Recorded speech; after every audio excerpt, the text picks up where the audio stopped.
Hello everyone and welcome once more to the sideboard here at the Seattle Open Series. I'm Glenn Jones and I'm joined by our champion Jesse Hampton. Congratulations. Thank you. Good job. The cup for your endeavors. It was obviously a pretty interesting deck compared to a lot of the ones in the room. One of the few decks that wasn't just a Pro Tour deck, actually, that we had in our top 8. You played blue-white control. What made you want to give up on the black? Okay, well, I tested a lot on Magic Online, and I was playing a black-white-red deck and Esper, and both those are 3-color decks, and I felt like I was losing too much to my mana base, either not having all 3 of my colors, not having double black, not having what I needed at the right time, and all my lands coming into play tapped.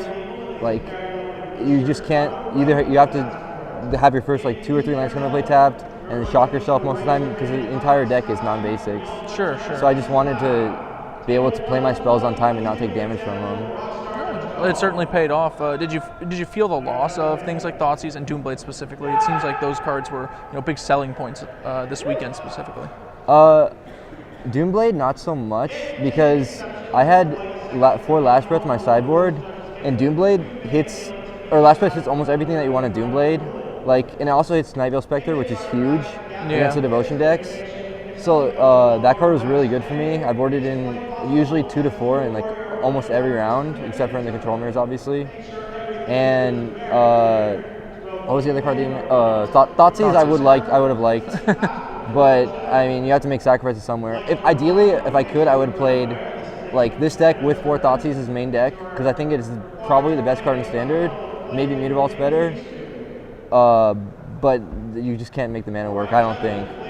I know that we talked a little bit about your particular deck's composition. You were really threat light. You're running just an Aetherling, 2 Mutavolts, and theoretically Jace Ultimates as the only ways you can actually kill people in the main deck. So did that really affect a lot of your play, or did you generally just assume people would not realize what was going on with your Aetherling lottery? I mean, a lot of the times it's just wrong to take Aetherling. If they knew my exact deck list, maybe it's right, but I could still beat them with Jace and Mutavault. I played against a blue-red Devotion guy, and my board was 2 Mutavaults. I had Revelated about 2 or 3 times. I hadn't seen my Aetherling. I had 8 or 10 cards left in my library. No Jaces in play, because I had been spending all my Jaces to try to catch up on the board.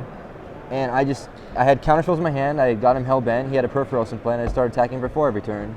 And he was at 30, but I got eventually 4 damage a turn is going to chop into 30 pretty fast. So you can win without the Aetherling. And I have an extra Aetherling in my board if I feel like I need it against a Thoughtseize deck.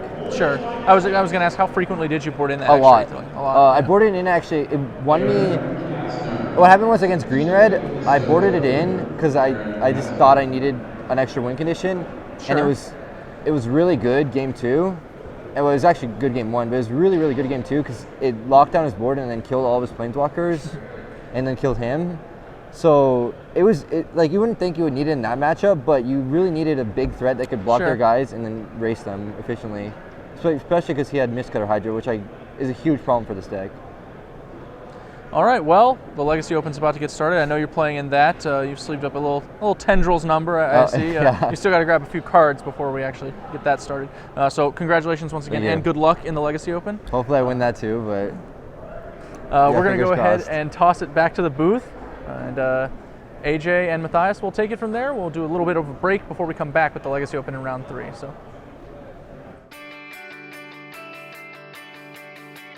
Thank you for coming out. Please go ahead and open up your gold